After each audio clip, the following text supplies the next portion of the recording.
మీలో ఎంతమందికి ఒక రోజున మీరు నిద్ర లేవగానే ఏ కారణం లేకుండానే మీకు చిరాగ్గా అనిపించింది? కారణం లేకుండానే. అది సంవత్సరంలో 2-3 సార్లు జరిగినా సరే, అలా అయితే మీరు నిద్రపోయే ముందు ఒక పనిని తప్పకుండా చేయాల్సుంటుంది. ఇది చాలా చాలా ముఖ్యం.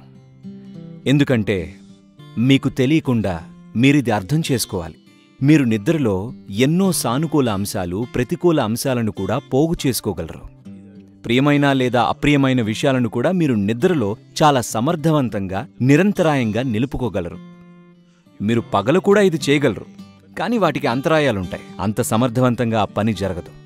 కానీ మీకు ఒక రకంగా నిద్రపోయి ఒక చెప్పలేని చిరాకుతో నిద్రలేచే అలవాటుంటే మాత్రం అది ఏ కారణం లేకుండా, దాని అర్థం మీరు రాత్రిపూట విషయాలను చాలా చక్కగా గ్రహిస్తున్నారన్నమాట, చెడు విషయాలనే. ఇది కేవలం మానసికమైన చిరాకు గురించి మాత్రమే కాదు, కాలక్రమంలో ఇవి శారీరక సమస్యలు కూడా కలగజేస్తాయి. దీన్ని మీ జీవితం నుంచి తీసివేయడం ఎంతో ముఖ్యం.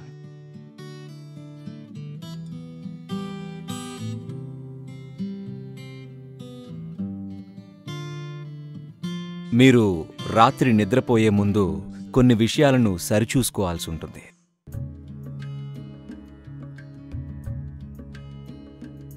మీరు మాంసం ఇంకా ఇతర రకాల ఆహారాలు మీ నిద్రకి కనీసం 3-4 గంటల ముందు తీసుకోవడం మంచిది.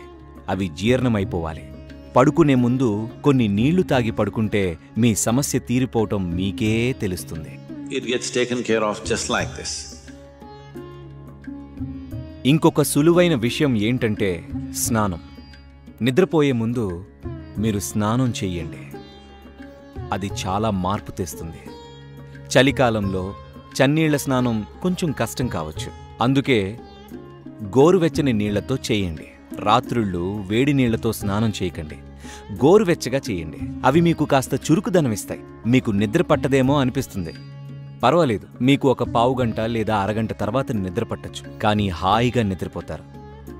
ఎందుకంటే స్నానం కొన్నిటిని పోగొడుతుంది. స్నానం చేసినప్పుడు మీ శరీరంలోని మలినం ఒక్కటే కాదు శుభ్రమయ్యేది. మీరు గమనించారా? ఎప్పుడైనా మీకు ఒత్తిడిగా ఉన్నప్పుడు మీరు స్నానం చేసి వస్తే మీకు భారమంతా దిగిపోయినట్టు అనిపిస్తుంది కదూ? గమనించలేదా? అంటే ఇది కేవలం శరీరం శుభ్రం చేసుకోవడమే కాదు, ఎన్నో జరుగుతాయి. మీ శరీరం మీద నుంచి నీరు ప్రవహించినప్పుడు ఈ స్నానం అనేది ఒక చిన్నపాటి భూతశుద్ధి. ఎందుకంటే మీ శరీరంలో 70% నీరే కాబట్టి మీరు దానిపై నీటిని ప్రవహింపజేస్తే ఒక రకమైన శుద్ధి జరుగుతుంది. అది శరీర శుద్ధి కన్నా ఎంతో అతీతమైనది. మీరు చెయ్యాలనుకుంటే ఒక దీపాన్ని వెలిగించండి. ఏదో ఒక సేంద్రియ నూనెతో దీపం పెట్టండి. ఒక కాటన్ ఒత్తు వేసి కాస్త నూనె వేసి, మీరు వాడే ఏ నూనెైనా సరే, మీరు ఇక్కడ ఏం వాడతారు? అవిసె గింజల నూనె, రైస్ బ్రాన్ నూనె, నువ్వుల నూనె, మీరు ఏం వాడతారు? ఆలివ్ నూనె అయినా సరే, ఏదైనా సేంద్రియ నూనె వేసి ఒక ఒత్తు వేసి ఒక చిన్న దీపం పెట్టండి. మీరు పడుకునే గదిలో ఒక మూల.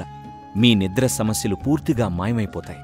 మీరు ఒక మంత్రం అనుకున్నా లేదా ఏదైనా రాత్రి చేసే యోగిక పద్ధతి పడుకునే ముందు మంచం మీదే కూర్చొని చేయండి. ఒకవేళ మీరు ఈశాక్రియ చెయ్యాలనుకుంటే అది ఇంటర్నెట్లో దొరుకుతుంది.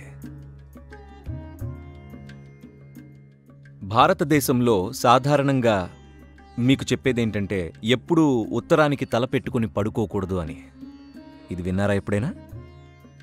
మీరు ఉత్తరానికి తల పెట్టి పడుకుంటే రాత్రిపూట మీరు సమాంత స్థితిలో ఉన్నప్పుడు నెమ్మదిగా మీ రక్తమంతా మీ మెదడు వైపు జారుతుంది. తలలో రక్త ప్రసరణ ఎక్కువగా ఉన్నప్పుడు మీరు ప్రశాంతంగా పడుకోలేరు. మీ తలలో ఏదైనా తెలియని బలహీనమైన అంతర్గత సమస్యలు ఉంటే, లేదా మీరు వయసు పైబడిన వారైతే మీరు నిద్రలోనే చనిపోయే ఆస్కారం ఉంది. తలలో హెమరేజ్ జరగచ్చు, ఎందుకంటే ఎక్కువ రక్తం తలలోకి ప్రవహిస్తుంది కాబట్టి. మీ రక్తనాళాలు వెంట్రుక మందంలో ఉంటే అధిక రక్తం పారినప్పుడు అది నెట్టినట్టవుతుంది. కారణం అయస్కాంత శక్తి. మీరు నిట్టనిలువుగా ఉన్నప్పుడు అలా జరగదు. మీరు సమాంతర స్థితిలో పడుకున్నప్పుడు ఆ అయస్కాంత శక్తి ఆకర్షిస్తుంది. అది చాలా బలంగా రక్తాన్ని మెదడు వైపుకి పంపిణీ చేస్తుంది. దీన్ని నివారించేందుకు ఇది కేవలం ఉత్తరగోళంలోనే జరుగుతుంది. మీరు ఆస్ట్రేలియా వెళ్తే మీరు తలని దక్షిణం వైపు పెట్టుకోకూడదు. మీరు ఇండియాలో ఉంటే తల ఉత్తరం వైపు పెట్టుకోకూడదు. మరే వైపైనా పెట్టుకోవచ్చు, పర్వాలేదు. ఇది గుర్తుపెట్టుకోండి, మీరు ఎప్పుడైనా చనిపోతారు, సరేనా? కేవలం మాటల్లోనే కాదు, నిజంగా ఇప్పటికిప్పుడు మీరు చనిపోవచ్చు. మీరు ఏ వయసులో ఉన్నా సంబంధం లేదు, మీరు ఈ క్షణమే చనిపోవచ్చు. అవునా కాదా? మీరు నిద్రపోయేటప్పుడు మంచం మీద కూర్చొని అది మీ మరణశయ్య అనుకోండి. మీరు ఇంకొక్క నిమిషం మాత్రమే బ్రతుకుతారు. ఒక్కసారి వెనక్కి తిరిగి చూసుకోండి. మీరు ఇవాళ చేసిన పనులు సరైనవేనా అని ఆలోచించండి. ఈ ఒక్క చిన్న పని చేసి చూడండి. మనకు తెలియదు కదా, అది నిజంగా జరిగినప్పుడు మీరు ఇక్కడ ఉన్నా లేక ఆసుపత్రిలో అలా అన్ని రకాల ట్యూబుల మధ్య ఉన్నా కూడా ఎలా జరుగుతుందో ఎవరికి తెలుసు. కానీ అప్పటిదాకా ప్రతిరోజు మీ మరణశయ్య మీద కూర్చొని వెనక్కి తిరిగి చూసుకొని గత 24 గంటలు నేను నిర్వహించిన విధానం విలువ పెంచేదేనా అని. ఎందుకంటే చనిపోతున్నారు కదా. మీరు ఇది చేస్తే మీరు ఒక అర్థవంతమైన జీవితాన్ని గడుపుతారు. పడుకునే ముందు మీరందరూ ఈ పని చేయాలి. మీరు నిద్రలోకి వెళ్లే ముందు ఆఖరి 3 నిమిషాలు మీరు పోగు చేసుకున్నవన్నీ, ఈ శరీరం, బుర్రలో ఆలోచనలు, విషయాలు, చిన్న విషయాలను వదిలేయకండి. చిన్న విషయాలే నిజానికి పెద్ద విషయాలు. చాలామంది వాళ్ల దిండుని దాచుకొని ఉంచుకోవడం నేను చూశాను. ఇలా వాళ్ళకది చాలా ముఖ్యం అని తెలుసా మీకు? మరి మీ దిండు, మీ చెప్పులు, ఒకవేళ మీకు బంధాలుంటే అవి పోగు చేసుకున్న అన్నిటినీ పక్కన పెట్టేసేయండి. నిద్రపోండి. మీరు ఆ స్థితిలో నిద్రపోతే మీరు మరింత వెలుగుతో, మరింత శక్తితో, మీరు ఊహించిన దానికంటే ఎక్కువ సంభావనలతో నిద్రలేస్తారు. కేవలం ఒక జీవంలా నిద్రపోండి. ఒక మగవాడిగానో, ఒక స్త్రీగానో, దానిలాగానో, దీనిలాగానో కాదు. అంతా వదిలేసేయండి హాయిగా. చూసారా, ఇది చాలా సులభంగా ఉంది కదా, నిద్ర సాధన. కనీసం ఇదైనా చెయ్యాలి మీరు.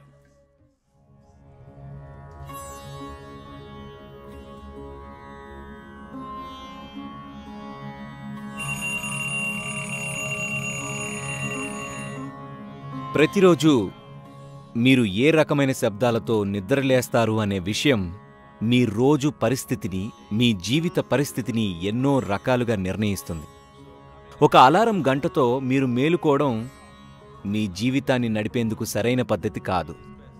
మీకు ఒక సహాయం అవసరమైతే మీ శరీరం ఉన్న పరిస్థితి ఏంటంటే, మీరు తినే ఆహారం, మీరు చేసే ఆలోచనల తీరుతెన్నుల బట్టి మీరు ఎంత హుషారుగా మిమ్మల్ని మీరు నిర్వహిస్తున్నారు అనే దాన్ని బట్టి మీకు ఎంత నిద్ర కావాలో నిర్ణయం అవుతుంది. ఉదాహరణకి మీకు ఒక మీకు 8 నుంచి 12 గంటల నిద్ర కావాలనుకుందాం. నేను తప్పు నెంబర్ చెప్పేశా. మీకు ఎంత నిద్ర కావాలనుకున్నా మీకు తెలుసు ఎంత కావాలో. కాబట్టి మీరు కాస్త తొందరగా నిద్రపోతే మీకు సహజంగా మెలకువ వస్తుంది. మీకు సహజంగా మెలకువ వస్తే మీకు అనుమానం రావచ్చు, అసలు మీరు లేస్తారా అని. మీరు ఒక జపం చేసుకోవచ్చు. వైరాగ్య జపం అని ఒకటి ఉంటుంది, అది మీరు డౌన్లోడ్ చేసుకొని వాడుకోవచ్చు. శారీరకంగా మీలో అతి ముఖ్యమైన భాగం మీ గుండె. అది ఒక పంపిణీ కేంద్రం. మీ రక్తాన్ని శరీరమంతా పంపిణీ చేస్తూ మీకు జీవితాన్నిస్తుంది. ఇది జరగకపోతే ఇంకేదీ జరగదు. అది ఎడం వైపు నుంచి మొదలవుతుంది. మేం చెప్పాం కదా, భారతదేశంలో అందరూ మీకు చెప్తూ ఉంటారు, లేచేటప్పుడు కుడివైపుకు తిరిగి లేవాలి. చెప్పారు కదా, ఎడం పక్కకి తిరిగి లేస్తే చెడు జరుగుతుంది అని చెప్తూ ఉంటారు. చెప్పారా ఎవరైనా? చెడు విషయాలంటే వేరే ఏం లేవు. శరీరం విశ్రాంతి స్థితిలో ఉన్నప్పుడు జీవక్రియ తక్కువగా ఉంటుంది. మీరు లేచినప్పుడు క్రియ పెరుగుతుంది. అందుకే భారతదేశంలో ఇవన్నీ మీ జీవితంలో ఇమిడిపోయి ఉన్నాయి. వీటన్నిటినీ మీరు వదిలేస్తున్నారు. జీవన విజ్ఞానం అంతా మీ జీవితాల్లో ఇమిడ్చారు పెద్దలు. మీరు ఉదయం లేవగానే చేతులు ఇలా రుద్దుకొని ఇలా చూడాలి. చూడడమే కాదు, ఇలా కళ్ళ మీద పెట్టుకోవాలి. అలా చేస్తే దేవుడు కనిపిస్తారన్నారు. దేవుణ్ణి చూడ్డం గురించి కాదిది. మీ చేతులని ఇలా రుద్దినప్పుడు మీ నాడీ కేంద్రాలన్నీ కేంద్రీకృతమై ముఖ్యమైన నాడుల అంచులన్నీ మామూలు స్థితికొస్తాయి. అలా చేస్తే వ్యవస్థ వెంటనే మేల్కుంటుంది. మీకింకా నిద్రగా అనిపించిందనుకోండి, ఇది చేసి చూడండి, అంతా మేల్కుంటుంది. కాబట్టి ఉదయం మీరు శరీరాన్ని కదిలించే ముందు దాన్ని మేల్కొల్పండి ముందు. ఆ తర్వాత మీ కళ్ళ మీద ఇలా పెట్టుకోండి. వెంటనే మీ కళ్ళతో ఇతర ఇంద్రియాలతో కలిసిన నరనాడులన్నీ మేల్కొంటాయి. మీరు కదిలే ముందు మీ శరీరం, మీ మెదడు క్రియాశీలమవ్వాలి. మీరు నీరసంగా నిద్రలేవకూడదు. అదే ఉద్దేశం. అర్థమైందా? ఆ పని చేసి ఆ తర్వాత కుడి పక్కకి తిరిగి లేవండి.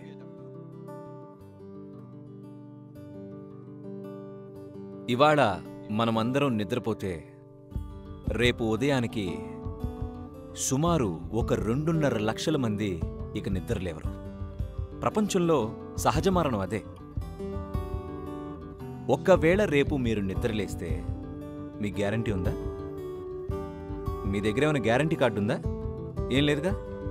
ఒకవేళ మీరు నిద్రలేస్తే ఈ ఒక్క పని చేయండి. నేను చెప్తున్నాను, మీ ఆధ్యాత్మిక ప్రక్రియకి మొదటి మెట్టుగా రేపు ఉదయం మీరు నిద్రలేవగానే మీరు పరీక్షించండి, మీరు బ్రతికి ఉన్నారా చనిపోయారా అని.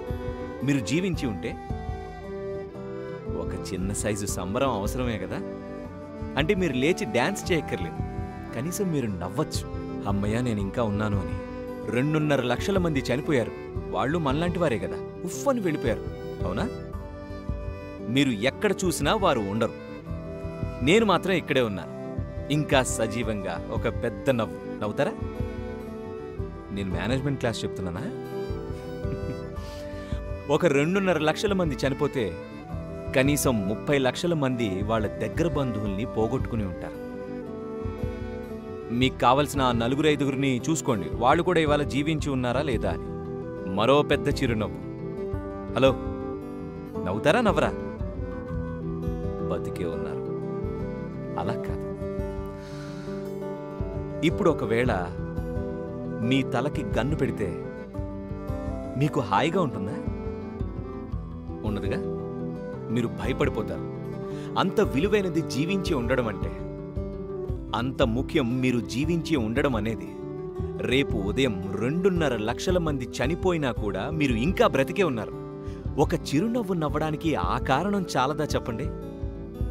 పైగా మీకు కావలసిన వారందరూ కూడా జీవించే ఉన్నారు. ఇంకొక పెద్ద చిరునవ్వు.